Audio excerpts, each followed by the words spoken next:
Hi guys, welcome back to our channel CRLT Studies. Today our topic is asymptotic notations. Asymptotic notations are used to calculate the time complexity of an algorithm.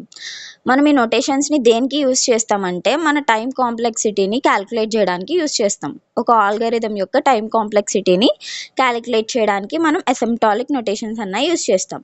In this there are 4 types. We are going to learn these 4 types in this video. Our first one is big O, which represents the upper bound of an algorithm. అంటే big O అన్నది మనకి మన ఆల్గరిథంలో ఉన్న upper బౌండ్ని represent చేస్తుంది.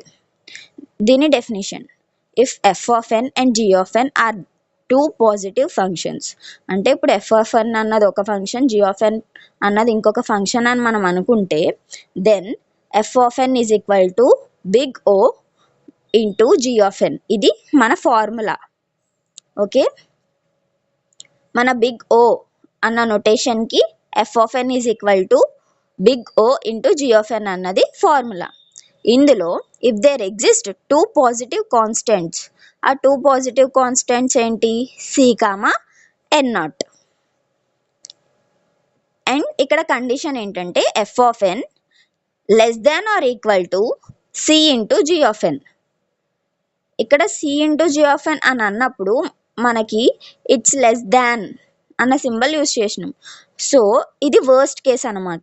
మన time complexity అన్నది maximum తీసుకుంటుంది to calculate of an algorithm. So it is a worst case. And ఇప్పుడు దీన్ని మనం గ్రాఫికల్గా రిప్రజెంట్ చేస్తున్నాము. చూడండి, see if we take 2 graphs, ఒక గ్రాఫ్ వచ్చి ఎఫ్ ఆఫ్ ఎన్, ఇంకొక గ్రాఫ్ వచ్చి c into g of n. ఇక్కడ ఎఫ్ ఆఫ్ ఎన్ ఏంటి? O into g of N.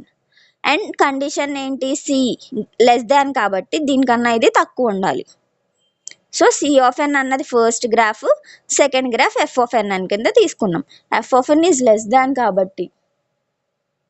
Please do like, share and subscribe to our channel. Next